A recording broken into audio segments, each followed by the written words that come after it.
இங்கே பாரு ரொம்ப ஈஸி தான். இங்கே first conventional procedure. Barium meal swallow வந்து எதுக்கு, பேரியம் ஸ்வாலோ அப்போ வந்து மேலே ஓரோஃபரிங்ஸு ஈசோஃபேகஸு இது வந்து அப்ளை ஆகுது. அதுக்கப்புறம் வந்து பேரியம் மீல் வந்து ஸ்டொமக்கு டியோடினம். அதுக்கப்புறம் வந்து ஜெஜனம் இந்த பக்கமும் லோவர் சென்ட்ரல் வந்து நம்மளோட பேரியம் மீல் ஃபாலோ த்ரூ. அதுக்கப்புறம் வந்து கோலன் வந்து ப்ரெசென்ட் ஆகிருக்கு. ஓகேவா, இங்கே பாரு ஹாஸ்ட்ரேஷன்ஸ் வந்து லூஸ் ஆகிருக்கு. அப்போ அல்சரேட்டிவ் கொலைட்டிஸில் தான் ஹாஸ்ட்ரேஷன்ஸ் லூஸ் ஆகும். Type of contrast studies, single contrast studies, double contrast studies.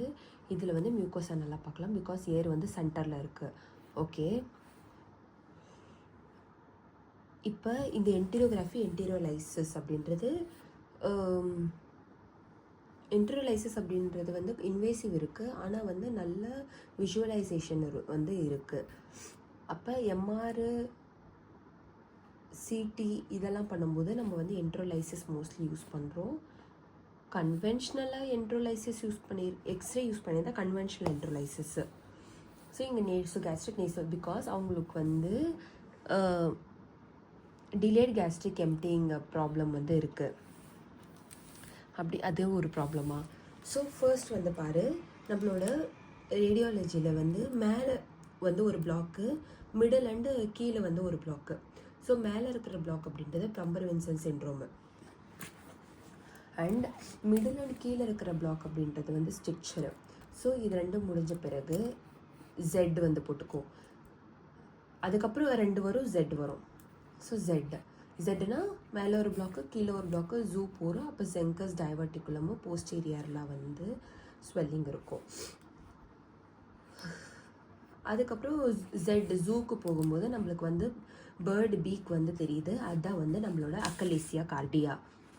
Bird peak smooth rate. So bird பீக்கு அப்போ ரேட் வருது. ரேட்டுனா இர்ரெகுலராக வருது. இர்ரெகுலர் வந்து கார்சினோமா, ஈசோஃபேஜியல் கார்சினோமா. அப்போ திரும்பி ஜூ வரும். ஜூ அப்படின்றது வந்து ஜெட்டாக இருக்கு பாரு. அங்கே வந்து ஜெட் வந்து செங்கஸ் டைவர்டிகுலம், இங்கே வந்து இப்படி. அப்போ ப்ரெஷர் வந்து டிஃப்ரென்ஸ் இருக்குது ஸ்மூத் மசில்ஸில். ஸோ நான் ப்ரொபசிவ் டெர்ஷரி கான்ட்ராக்ஷன் இது ஈசோஃபேஜியல் ஸ்பாசம் வந்து ஆயிருக்கு. Diffuse oesophageal spasm. இது வந்து இந்த மாதிரி சைன் வரல பேரியம் ஸ்வாலோவில். அப்போ நட் கிராக்கர்ஸ் ஈசோஃபேகஸ் அப்படின்னு சொல்லுவாங்க. இதில் வந்து ப்ரெஷர் மட்டும் சேஞ்ச் ஆகிருக்கும் சார், அந்த ப்ரெஷரு. ஸோ ஜெட் வந்து போட்டோம். அதுக்கப்புறம் வந்து ஃபஸ்ட்டெல்லாம் வந்து ஜூ போனால் உடனே பேர்டும் ரேட்டோ பார்த்துக்கலாம். ஆனால் இப்போல்லாம் ஜூ போனால் வந்து லைனில் நிற்கணும். அப்போ ட்ரெக்கியலைசேஷன் வந்து ஆகுது எந்தெந்த கண்டிஷன்லனா, ஸோ மேலே வந்து ஆசிட் வந்து போகுதுன்னா வந்து நம்மளோட மஸ்குலாரிஸ் மியூக்கோசா உள்ளே இருக்கிற சர்க்குலர் மசில்ஸ் வந்து கான்ட்ராக்ட் ஆகுது. மஸ்குலாரிஸ் மியூக்கோசா சர்க்குலர் மசில்ஸா கான்ட்ராக்ட் ஆகுது. இது வந்து நீ நெக்ஸ்ட் டைம் படிக்கும்போது கிளியராக பார்த்துக்கோ. அதனால ரிஃப்ளெக்ஸ் ஈசோஃபேஜஸ். ஸோ ஈசோஃபேஜஸ்லேருந்து ரிஃப்ளெக்ஸ் ஆகுது. இல்லைனா வந்து ஈசோஃபேகஸ் மேலே ஹையேட்டஸ் ஹெர்னியா, இல்லை டெம்பரரியாக இருக்கும், பெர்மனெண்ட் அப்படின்றது யூசோனோஃபிலிக் ஈசோஃபேஜைட்டிஸ். ஈஸியாக இங்கே பாரு, ஒன்று வந்து அல்சரு, ஒன்று வந்து கேன்சரு.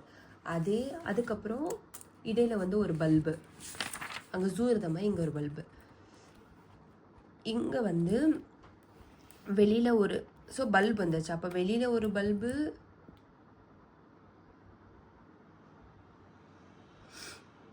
கேன்சரு, உள்ள ஒரு பல்பு. ஓகேவா, இடல் lead pipe appearance. So hiatus hernia அப்படின்றது வந்து 2 சென்டிமீட்டருக்கு மேலே போச்சுன்னா வந்து அது வந்து ஹையேட்டஸ் ஹெர்னியா அப்படின்றாங்க. கேஸ்ட்ரோஎசோஃபேஜியல் ஜங்ஷனு. இதில் வந்து என்ன பண்ணுறாங்கன்னா வந்து சிடி ஸ்கேன்னு வித் ஓரல் கான்ட்ராஸ்ட் கொடுக்குறாங்க. இதில் வந்து ஸ்லைடிங் வந்து இருக்கும். இது வந்து ஸ்லைடிங்கு, இது வந்து ரோலிங் அப்பு. கேஸ்ட்ரிக் அல்சர் அப்படின்னு பார்க்கும்போது என்னென்னா வெளியில் இருக்குது, இது வந்து உள்ளே இருக்குது. அதே மாதிரி இங்கே பாரு, இது வந்து வெளியில் இருக்குது, இது வந்து உள்ளே ப்ரொட்யூட் ஆகுது. உள்ளனா இன்வேசிவாக இருக்குது. ஸோ நம்ம கேவிட்டிக்கு வெளியில் வர்றது இங்கே வந்து ஒரு லைன் வருது. அப்போ லைனு, அதுக்கப்புறம் இதோட மியூக்கோசா ஃபியூச்சர்ஸு, அதுக்கப்புறம் வந்து இதோட ஃபீச்சர்ஸ் அப்படின்றது வந்து இது இன்வேசிவாக இருக்கா, அப்போ பேரியம் வந்து இங்கே ஃபில் ஆகும். இது வந்து மெனிஸ்கஸ் ஃபார்ம் ஆகும். இது வந்து இன்ஃபில்ட்ரேட்டிவ் ஆகிறதுனால வந்து கர்க்லின் காம்ப்ளெக்ஸு, மெனிஸ்கஸ் அப்படின்றது கார்மன்ஸ் மெனிகஸ். இது 3 பாயிண்ட் மட்டும் படித்தா போதும்.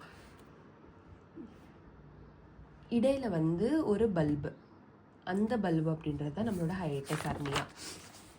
அதுக்கப்புறம் திரும்பி வந்து வெளியில் அப்படின்றது வந்து மல்டிப்பிள் நம்மளுக்கு வந்து வெளியில் வந்துச்சுன்னா அது வந்து டைவர்டிகுலம், உள்ளே வந்துச்சுன்னா வந்து பாலிப்பு. ஸோ சிக்மாய்டு கோலன் கிட்ட வந்து நம்மளுக்கு டைவர்டிகுலம் வருது, சிடி தான் வந்து பண்ணுறோம். ஸோ இது வந்து பர்ஃபரேஷன் ஆக சான்சஸ் இருக்குது. அதனால வந்து கெமிக்கல் பெரிட்டனைட்டிஸ் பேரியம் கான்ட்ராஸ்ட் யூஸ் பண்ணுறது கிடையாது, கான்ட்ரா இண்டிகேட்டட். ஆனால் ஏன் பர்ஃபரேட் ஆக சான்சஸ் வந்து அதிகமாக இருக்குது? அதுக்கப்புறம் உள்ளே இன்ஃபில்ட்ரேட் ஆகுது. ஸோ இது வந்து வெளியில் ஆகிடுச்சு. அதுக்கப்புறம் வந்து கேன்சரு, ஒன்று வந்து அல்சர், ஒன்று வந்து கேன்சர். அப்போ கேன்சர் அப்படின்னு பார்க்கும்போது ஆப்பிள் கோர் வந்து இருக்குது. அந்த ஆப்பிளை வந்து நம்ம லெட் பைப்பில் போட்டால் ஓகேவா வெளியில் வந்துடுது. அப்போ ஸோ வெளியில் கேன்சரு, உள்ள அப்படின்றது வந்து பாலிப்பு, ஹேட்டு. ஃபிஸ்டுலா இன் நானோ அப்படின்றது வந்து உள்ளேயும் வெளியிலையும் வந்து கனெக்ட் ஆகிருக்கும். அதுதான் வந்து ஃபிஸ்டுலா, ஃபிஷ் வர்றதுன்னு ஞாபகம் வச்சுக்கோ. ஸோ அங்கே வந்து கான்ட்ராஸ்ட் வந்து போட்ட பிறகு கனெக்ஷன் வந்து பார்க்குறாங்க, ரெக்டம்லேருந்து கனெக்ட் ஆகிருக்குன்னு. ஸோ இது வந்து லெட் பைப், அதாவது ஹாஸ்ட்ரேஷன்ஸ் இப்படி இருக்கும் இல்லையா, அதெல்லாம் ஆஃப் ஆகிருக்கு. ஏன்னா வந்து பேஷண்ட்டுக்கு வந்து அல்சரேட்டிவ் கொலைட்டிஸ் இருக்குது, அது வந்து உப்பி போயிருக்கும். அதுதான் டாக்ஸிக் மெகா கொலான்னு. அதில் வந்து பர்ஃபரேஷனுக்கு சான்சஸ் வந்து இருக்குது.